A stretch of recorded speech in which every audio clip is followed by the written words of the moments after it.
we really begin with what's your goal, and we use something that's called the pyramid, but ultimately audience-centric communication, about seeking to understand before being understood, being a good listener, trying to understand what's important to people when they come into a meeting. What do they need to hear? How do they need to feel? What are the issues that they come in and they're worried about, so that you can begin addressing their feelings and their issues and building that environment where people want to really lean in and listen. Welcome back to NeuroConversant Leadership, where we talk about effective communication and leadership, especially in the STEM workplace. Today we have a special guest, Eileen Wixted. Eileen, welcome. Thank you so much. I'm glad to be with you. Yeah, we're very happy to have you here, and I just want to give a small disclaimer for people who have been watching. My background looks different. I've moved to a new studio, which is not fully set up yet. What I see in front of me are cables and mess everywhere, but we're going to do our best, so don't be distracted by shadows and things. Eileen, can you share with everybody a little bit about what you do now, and then also how you started your career and how that trajectory has gone? You bet, I'm happy to do that. So currently, I own a strategic communications crisis management and training firm. And so I do a lot of communication training, helping people to become better, more effective communicators. And I work a lot with those in the STEM area. So I work significantly with nuclear engineers, safety engineers, and all things scientific, whether it's researchers and others. And so my goal and objective, whether it's going to be a poster presentation, whether it is a platform presentation, a media interview, or just a meeting if you're a department head at a large health system or an academic medical center, it's how can you take your communication skills and elevate and improve them so that you are more understandable, you connect better with your audience, you build trust and instill confidence. And that's really important to do, especially if you're working with a group of people who are just steeped in acronyms every day. So that's what I do today. And I got into this work probably a little surprisingly. I was born and raised in Brooklyn, New York. Spent later years in Michigan, where I ended up going to college, and then worked in television news. I started as a reporter and ended up being an anchor at a variety of NBC affiliates, and moved around the country, which is what you do. And what was interesting is I really loved my job because I loved the opportunity to storytell, and I liked having that backstage pass to life, right? You get access that nobody else gets to have. What I also noticed was how people really struggle when they try to communicate a message, an idea, or connect with a group of people. And so after being in television news for about 14 years, I decided I was interested in not moving up to a larger market, because that's how it works, right? You start in small markets and then you move around and get to the bigger markets. And by that time I was like, I'm kind of done with this. I mean, I loved it, but I mean, I've covered presidents and fires and hostage situations and just lots of different sorts of things. And I think I want to do something differently. And so what was interesting is when I would interview people, I would notice that they were nervous, or they couldn't find their words, or they struggled to be able to understand something, so that a broad audience would be able to appreciate or understand what they were talking about. And that gave me the idea to start this company. And so we started as a media training and a media relations firm, and over the past 3 decades, I've grown it into a full-service strategic communications, crisis management, and training firm. That is fantastic. There's so many things in there that I want to get to. I know I'm going to forget some of them.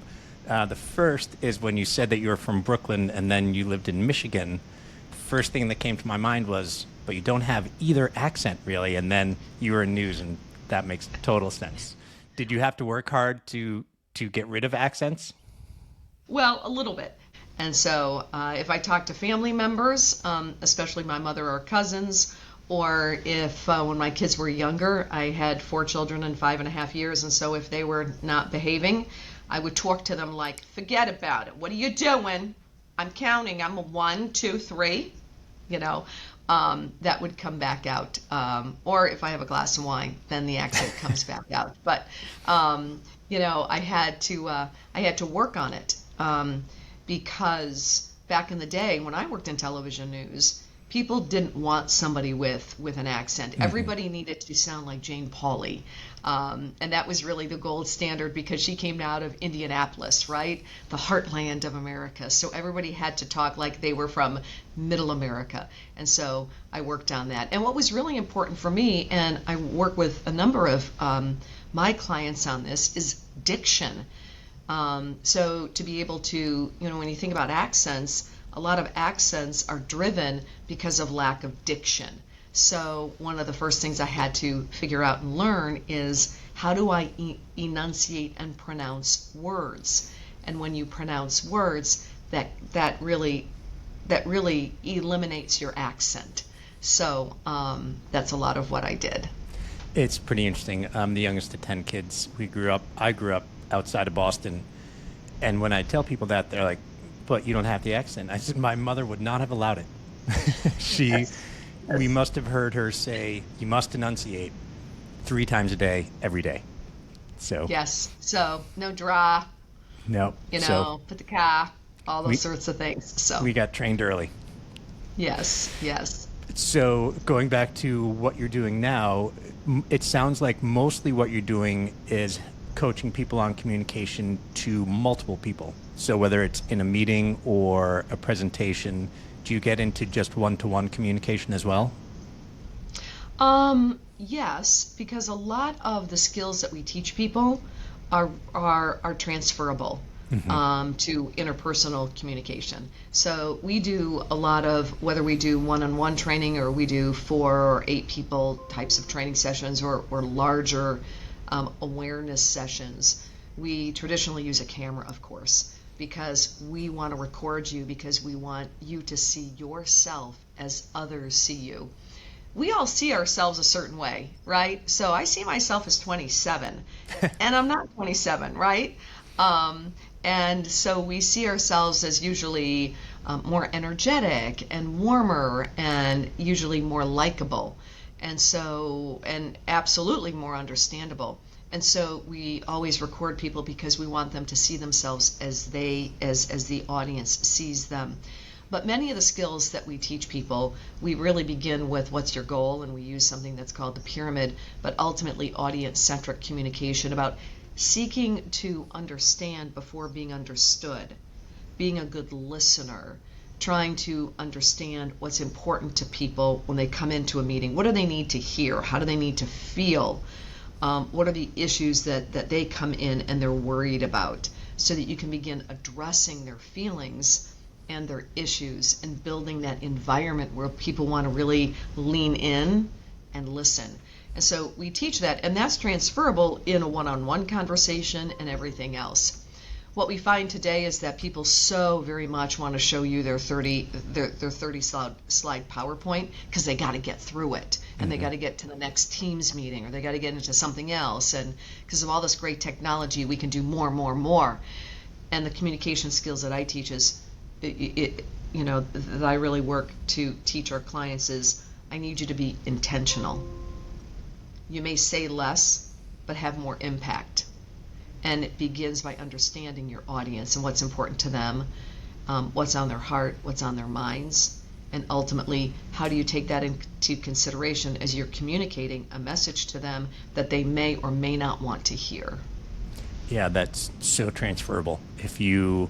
When you're talking to someone, if you think about what's in it for them, it goes such a long way, whether you're talking to, 10,000 people or one other person.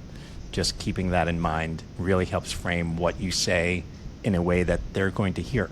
Because you were talking about saying more or saying less. You can say 30 things and they'll remember none of them, or you can say 3 things and they remember 3 things. Yes. And it's interesting because, especially when I work with, people who have advanced in their careers and maybe more senior leaders or CEOs or others, I always begin with, I want you to assume positive intent when you go into a communication and you go into an audience. Because I really believe that you begin winning at communication when you get your head and heart in the right framework here. And so I want you to assume positive intent. I want you to assume, if you're going into a meeting, that when people ask you questions, they're interested in the answer. They need clarification versus, well, there's Charlie again, he's trying to make me look bad, right? They're shooting at my feet, or the media, they're trying to, get me to say something that's not true or not fair or whatever it may end up being. And so we really begin with getting our mind straight, right? Getting our heart straight. And then from there, that mindset helps drive us in figuring out our message framing, our audience analysis, and ultimately how we communicate. And I think that's an important step, because a lot of times we tell ourselves stories, right? I imagine, Jeremy, with you, you see somebody that you know and they don't say anything to you and they walk by briskly, right? They walk by very, very quickly, and you might think to yourself, I wonder what's wrong. I mean, I thought we were friends, or, what did I do? Or they're angry, they're upset, or frustrated, or whatever. And all of a sudden you begin spinning a story, and it could be that they were thinking about something else that was really important to them, or they just got a phone call and they've been emotionally hijacked by, it could be one of their kids or something that may be going on in their life. But instead what we start thinking about is, oh, well,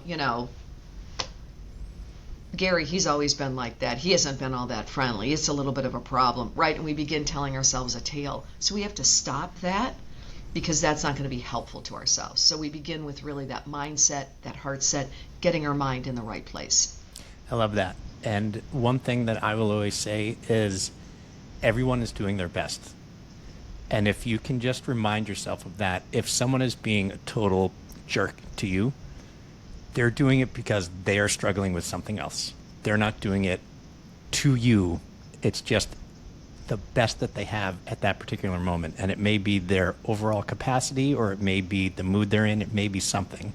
But if you assume everyone's doing their best, it really goes a long way towards saying, boy, that person was really just mean to me. They must be in a really bad place. And when you reframe it that way, and it's not about you, it's about the place that they're in, it really changes the way you receive things. Yes. What's interesting about that is when you adopt that mindset that everybody's doing their best, it's a lot easier then to communicate with empathy. Mm-hmm. And I have to tell you that even for myself and for some of my clients, when we talk about empathy, right, sitting with people when they are either having an issue or struggling or whatever, and especially for maybe people who have been in the workplace for a much longer period of time and they are used to the command and control leadership style, they're like, why do we have to be empathetic? These people need to measure up, right? Work is hard. Let's move forward. All these kinds of things. And in a lot of ways, I appreciate that, right? Sometimes, we need you to be in the office, right? That's the way that works. But when you can empathize first, because ultimately what's your communication goal?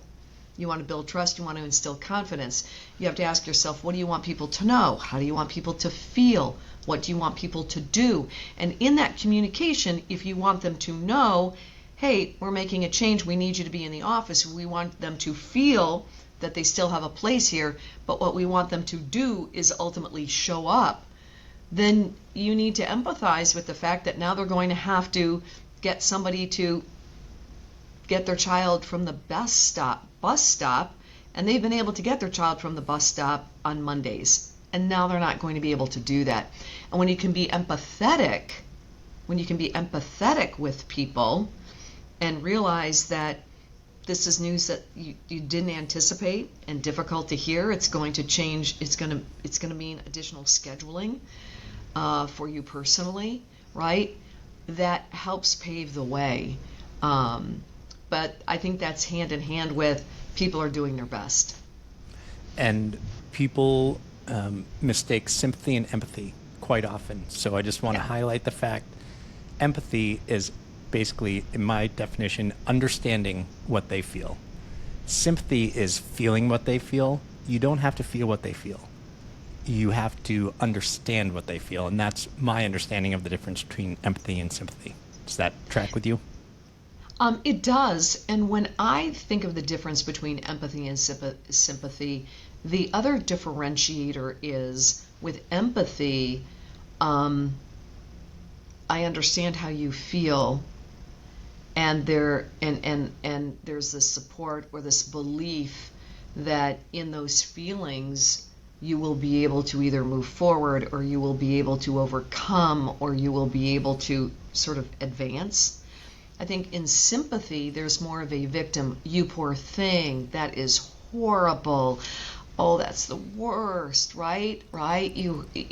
How that could have happened to you, right? Right. So when somebody passes away, right? People didn't have control over that. The loss is profound. The grief is real, right? They've been victimized in a lot of ways, right? So there's sympathy, right? We offer our sympathy and our condolences. Whereas with regard to empathy, if you're being empathetic because somebody's been told they have to return to the office 4 days a week and not 3 days a week, you can appreciate how they feel, right? But they haven't been victimized, if you will. Does that make sense? Yeah. And one other small thing I would say is, I guess empathy is not just understanding what they feel, but kind of believing it and understanding that it is justified. Like, it's understandable, and I don't just logically understand it. I can understand why you feel that way, and it's fair. It's just, that's not the way things are going to go. Right. Right. So going back a couple of topics, when you were talking about a meeting, assuming that people are asking questions because they really want to know. One thing, especially with engineers love to look for faults. And largely why they're doing it is because they want a thing to succeed. And so they're looking for the ways that it might fail. But when you're presenting to them and they keep asking you questions or pointing things out, it feels like they're attacking you. So I think there's two sides to what needs to happen is, A, the person presenting needs to understand what their intent is. But, the engineers or other people in the room also need to understand that this presenter also has the best intent in mind, and just recognize how your, barrage of questions may seem to them. So both people looking at it from the other one's point of view really, really helps. Well, that is so true, because you're really talking about intent versus impact. And so we do a lot of work in the nuclear industry. And so we work with a number of the commercially owned and operated nuclear power plants on their emergency preparedness, emergency planning. And one element of that is, are they prepared to communicate if in fact there was a radiological emergency? So I go into these nuclear power plants and I'm surrounded by these nuclear engineers and I'm trying to turn them into spokespeople. And so you're so right. They want to learn, they want to be so precise, because engineers, there's usually one answer, right? This is how you solve the problem. In communication, there's lots of different ways to skin the cat. There's lots of different ways that you can communicate. There's different approaches and tone and everything else. And so what I frequently will say to folks who get frustrated and feel defeated and beat up after these sorts of things is, through the Q&A process, take a moment to say, I appreciate your questions, because I know through this questioning, we all want to get to a better place. And our better place is having a better understanding.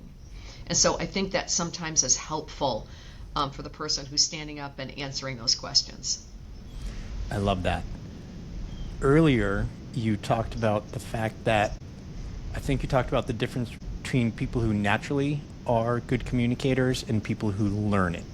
I would say on average, most people do not think that engineers are the best communicators.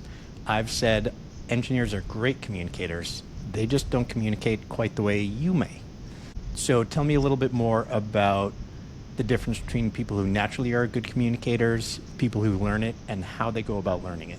So I'll tell you, a lot of times in our training, people will come in and they might say, I'm one of 8, like you're one of 10 kids, but I'm one of 8, and I was the quiet one because I was the youngest of 8 and everybody else was talking, and so I was always quiet, and so I don't talk much. I'm not a very good communicator. I don't like to communicate, so I'm not very good at it, right? So when you think about how people communicate and how they think about their communication, it's how they're born, right? It's sort of their genetic makeup, DNA. It's cultural, right? It's cultural. Where did they grow up?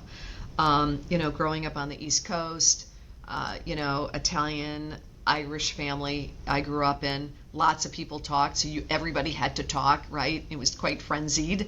So it's cultural, it's ethnic, geographical, all those kinds of things.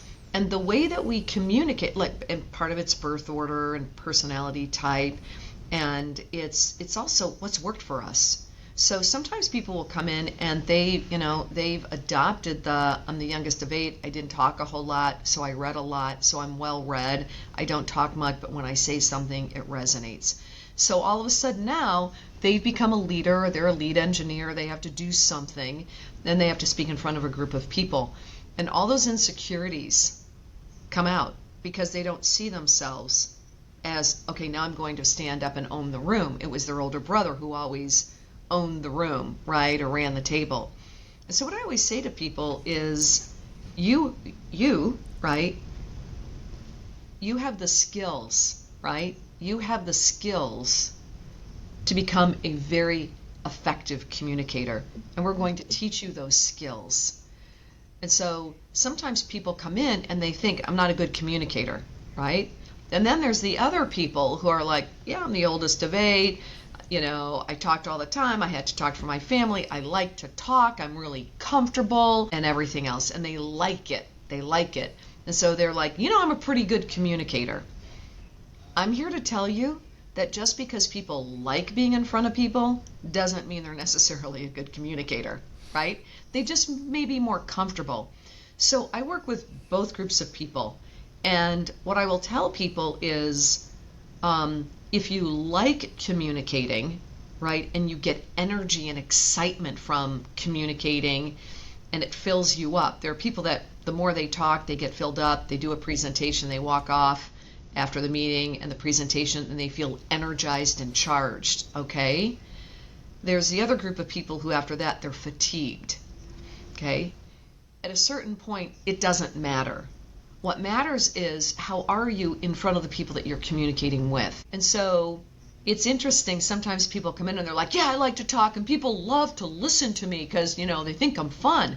Well, at the end of the presentation, those people may be so all over the place that their audience was like, oh yeah, he was hilarious. What was his main message? I have no idea. What are you supposed to do? Not sure. How do you feel? Well, I thought it was an interesting 30 minutes, right? And where the engineers, which are wonderful people to work with, because they have this logical, model, rigorous mindset. And so when you teach them the model, they're like, I can do models. I'm going to do this model. All right, here's what we're going to do. And so they may feel not as comfortable or enthused, but their audience feels the connection, understands and has heard the main message, knows how it's organized. And then after that, they're like, oh, interesting, logical. I know what's important and I know what I need to do.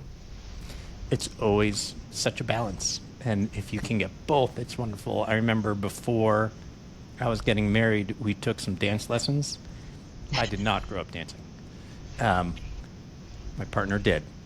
And I could remember the steps and do them precisely. But I didn't, bring them to life. She could not really remember the steps, but she looked good doing it. So it's kind of a combination. Some people have the natural talent and they may need the model to follow the steps. Some people may naturally be able to follow steps, and then they need to develop, putting some flair and energy into it. I know that when Right. I started presenting, the answer was always louder, bigger smile, like 50% more. I'm like, I'm going to look ridiculous. They're like, no, you won't. More. So it depends on the person. Yes, we always talk about be yourself times two, but I want you to be your authentic self, right? Yeah. We talk about, I think you have to have both. I think you have to have the words, right? So I want to be thoughtful about what are the words I'm going to use when I begin and open up a meeting. How am I going to thank the audience for being there? Some people say, maybe I'll tell a joke. And I'm like, well, are you funny? Most people are not. So maybe we want to build connection a different way. So I want the words to be there, especially if it's a high risk meeting where you are beginning to unveil change or you're going to introduce a change model. And so that's going to be important because change by its very nature creates a perception of winners and losers, and people are scared of change. They're anxious. What does it mean for me? And I don't know if I like it, and right, all those sorts of things, right? Everybody says, oh, I like to change, but really people really just want the status quo. So when we think about having those words, I think it's really important, but then bring the music, eye contact, projection, and smile if it's appropriate to smile. Use your hands, emphasize key words, pause, let the audience absorb what you're saying. Does that make sense? We call that U-factor considerations. And the other thing too is insert a story. Storytelling is so important because stories have sticky factors. They will stick in the audience's minds long after the presentation is over. So we want people to embed in every presentation or meeting a story, which is really, really important. In fact, I'll tell you a quick little story. I had 2 daughters and then 2 sons, Caroline Meredith Alexander and Carter William. And my son Alexander was just such an adorable, sweet, quiet, blonde hair, blue-eyed, darling little boy. And what he loved to do was he would hear the garage door go open up, and he would run out to the garage and he would stand on the platform and he'd wait for me to get out of my car, and then he would take my purse or my little briefcase that I had, and he'd walk into the house with it. He always wanted to help mommy. And it was interesting. He said to me one day, as I walked in the house, he said, "Mommy, why are you so angry?" And as I was thinking back, what I realized was I actually was angry because I had just gotten off the phone and I had just gotten some bad news, and I was frustrated and I was angry. And I thought to myself, my sweet little son is waiting for the garage door to go open. And I thought, what he is seeing is he's seeing an angry mother. So what I did was I would stay in the street until I wrapped up the telephone call. I'd then hang up the phone and then I'd pull in, I'd hit the garage door, then I'd pull in. So that when I got out, I'd be like, "Hey buddy, hey Alex, how are you?" Right? And then after 3 weeks, as they say, usually you forget. And I did forget. I pulled into the driveway, I hung up the phone, he's standing there, and he turned around to the kids and he goes, "Mommy's home. She's not angry, she's just thinking," because I had said it was my thinking face. And I think about that a lot because, your visual communicates so much to your audience, and everything communicates a message. And for my sweet little 3-year-old, I was communicating this message to him that maybe I wasn't happy to see him. And for him to even think that crushes me. And so I'm really mindful that I don't want to have a thinking face or a thinking face. I want to have a face that reflects how I really feel. And that's really what I tell people when I work with them from a communication standpoint.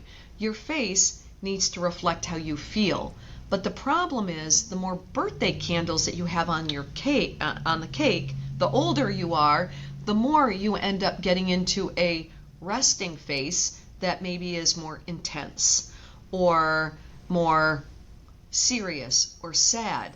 And so I want you to think about how other people see you. And that's really one of the benefits of showing people on camera, right?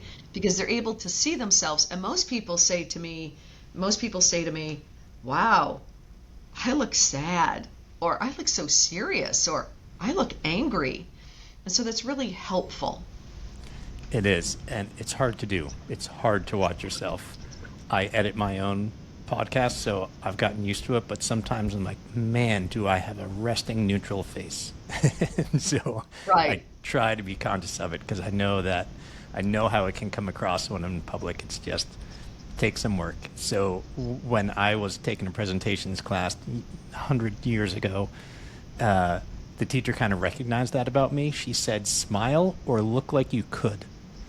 And having the look like you could is just enough to make people think that you're not cranky or angry or just serious. So Right. When I worked in television news and I was an anchor, they would send these coaches, these anchor coaches, to work with us. And it was interesting and not surprising back in the day. They would tend to work with the women, how to sound not so serious, how to sound warmer, right? And how to look like you're happy, right? And one thing that they taught us, and I still think about this because sometimes when I get nervous, like let's say I'm going to present in front of like 750 or 1,000 people and it's big and there's lots of cameras, your heart can race a little bit. And so they taught us back in the day to put your tongue behind your teeth, right? Your teeth, like your front teeth. So you can't see it, but if you do it now, it forces your cheeks to move, right? And to smile. And so I have thought about that. That was one of the takeaways that I've remembered. But I'm also very mindful, Jeremy, that when I work with clients, especially women have been told for decades, smile, be friendly, don't look like you're angry, right? You want people to feel comfortable, right? And confident, and that you're really approachable. And I really am mindful about that because sometimes, if you are a female leader or speaker, sometimes your goal is not to be approachable. Sometimes your goal is to lay down the law and let people know here's where we're going. And so sometimes it's not appropriate to smile, and I think women have been overly coached to smile all the time. Now, I will tell you, a lot of times I'll tell men, you can lighten it up because a smile, whether you're a man or a woman, is a great nonverbal handshake, right? It's a great way to put people at ease, right? And it's hard to do. For some of us more than others. All right, I am sad to say this, but we need to start wrapping up because I like to keep to a certain time frame. Eileen, can you tell everybody how they can learn more about you and/or reach out? You bet. Well, first of all, I cannot believe that we are almost out of time. There's so much more. We're overtime, actually. Easy and fun. Oh my gosh, we're overtime. I'm sorry about that. No, it's been great. All right, great. Well, it's been so wonderful to be with you and your listeners. I so appreciate the opportunity. So if you want to reach me, there's a couple different ways. You can always go to our website, which is www.think, like you're thinking, think, Wixted, WIXTED.com. Feel free to go to the website. The other way you can reach us, or me specifically, just email me. And it's that's for Eileen, Wixted, WIXTED, at thinkwixted.com. So it's Wixted at thinkwixted.com. And I'd love to hear from people. And if people have questions, I'm always happy to answer them. That's perfect. On that note, to close out, can you give one piece of communication advice everyone can benefit from? Seek to understand before being understood. And I think that's important because that will drive your communication. It'll drive how you plan for a presentation. What's important for the audience to understand? Where are they? How do they feel? What's important to them? So if you begin to understand that, right, and then you can work to be understood. Begin with that mental framework. Everything else will follow, because at the end of the day, it's about the audience's needs first and then yours. Perfect. Words to live by. Eileen, thank you so much. This has been great. Thank you so much. Thanks for listening to another episode of NeuroConversant Leadership. We're over 100 episodes now.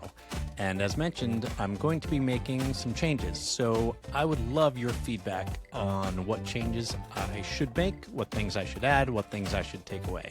Please do me a favor and reach out either on LinkedIn or on my email address, which is jdoran@neuroconversantleadership.com. I look forward to hearing your suggestions. Thanks a lot. Until next time, have a great week.